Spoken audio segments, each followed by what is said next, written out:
Josh and I moved in together within 3 months of knowing each other. Welcome back to the crib, guys. I'm Josh. I'm Kimberly. Welcome to our crib, where you share, speak, and say it your way. Speaking of cribs, let's talk about moving in together. So we are basically the definition of what not to do before you move in with your significant other, before you get married, while you're still dating. I feel like we shouldn't even be giving advice at this point because we did things so wrong. I think we should, because we moved in after 3 months. You forced me to move in, and we've now been together for 3 years. So let's get into it.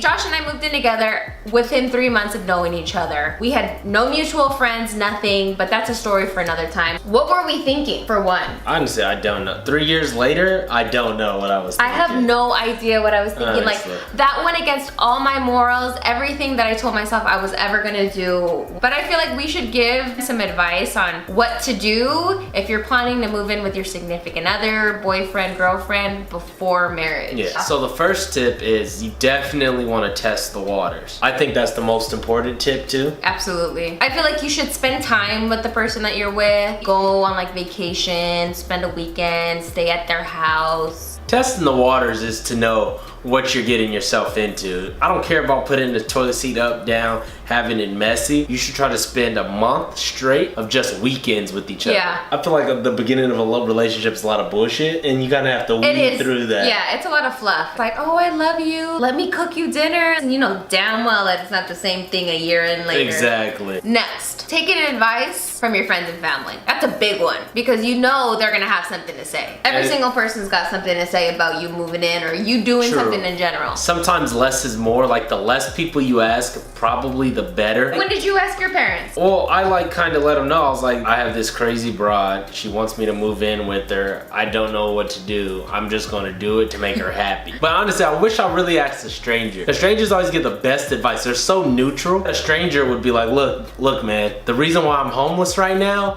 is because Ultimately, you're gonna do what you want to do. If everybody tells you no and you really want to do it, you're gonna do it regardless. You ask younger people, they're always like, yeah, go for it. Live for yourself. Yeah, Coachella.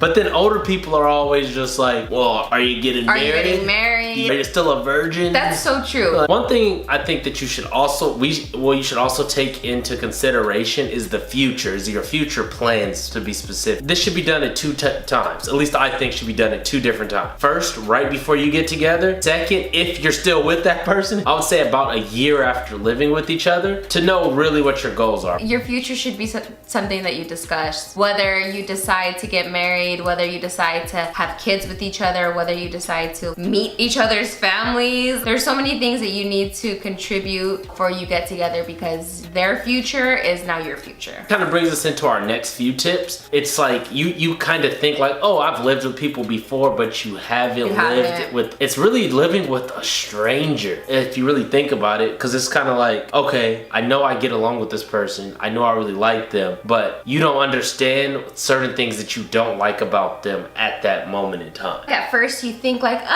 it's just something that's gonna happen, like it'll change, I could fix it, or I could change it, and then 2 years later you're like, damn, I cannot change this. Like, what am I gonna do? And a few examples are really, the best way to explain it is just different pet peeves. Like, I know I have a couple pet peeves of yours, and it's really your makeup wipes. You leave them everywhere. You leave your shoe. There's a pair of shoes right here in front of us. Right here. Yeah, they're there. Yeah, and I was very organized when I first moved in. When you used to come into my house. Oh, don't blame me for being disorganized now. Don't do it. When you used to come visit me, was all my stuff in order? You had to do it because your mom would beat your ass if you didn't. Allegedly. What I wasn't used to, I lived by myself and I was used to coming home and doing my own thing. I now had to come home to a significant other who was like, how's your day going? Tell me about work. Do you want to hear about my, you know what? I don't care if you want to hear about it. I'm gonna tell you about it anyways. I was like, you want me to talk to you about your day? I was not used to that concept. I wanted to come home and not talk to anybody. I wanted you not to, even to acknowledge that I walked through the door. I think it was difficult for us because we didn't know what we did and didn't like in regards to living with somebody. We didn't understand what we did and didn't like. So once we got used to it, this is what we like and this is what we dislike about each other. The next thing to remember when moving in with somebody, picking your battles. Understanding when is a good time that you want to throw down. We used to throw down every single day. We both have the same personality where it's like, you will not prove me wrong. And you will try, but I will say something back, will show you that. Even if I have to change the story, add it to the story. We still find ourselves like arguing and getting angry over stuff that we're like, but picking what you want to like get angry about, like to go back to the beginning, like picking what you want to be angry about is really a big thing. If you pick a battle all the time, it doesn't become as serious of an issue to the other person. The next two tips are probably the two most important. The first one being finances. I didn't understand finances and I didn't understand it until Josh came and he's like, you make this money, what are you gonna do with it? How are you gonna show it? And I was like, I don't know. It's really about what you're saving that money for, what are you budgeting for, how are you gonna make this money last you until the future. And that is probably like one of the hardest things to do in a relationship because it's hard to explain to someone who is not financially sound. If you get in a relationship and you're in debt or your partner's in debt, that reflects on your partner. And if you plan on spending the rest of your life together, your debt is their debt. Even in the short term, because if you're strapped for cash, what happens if I get put in a situation where I'm strapped for cash, but you're like, damn, I'm in so much debt, I don't even have the money to even pay you. And now your debt's affecting me. And then that gets messy. Understanding your partner's financial habits is important. Because although mine isn't as detrimental, Josh knows now, like, I have a little bit of a problem with shopping. She has to shop. And last but not least, having goals. And I think that this is very important. This determines if you're going to be able to maintain a solid long-term relationship. They don't have a common goal or they don't have any goals. It's kind of like one person's really ambitious and the other person's just like, yeah. Or they are very ambitious, but they're ambitious about two separate things.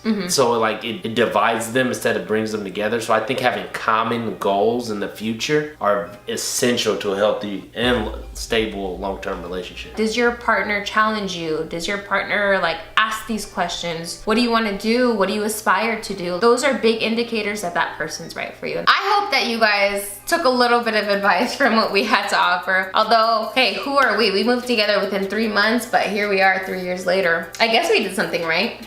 Or we're just doing it wrong for a very long time. For those who are contemplating moving in together, you gotta test the waters somehow. You gotta also understand the consequences. If things don't work out, you can't just move out. There are serious repercussions within doing that. So really take the time to understand what those are before you make that commitment. You follow your heart, but still be reasonable at the same time. And think about it in stages. Don't go in and say, this is what our relationship is gonna be from day one. Because it's gonna change over time. Anyways, let us know what you guys think in the comments below. Thank you to all our subscribers. Thank you guys so much for kicking out the crib. Peace.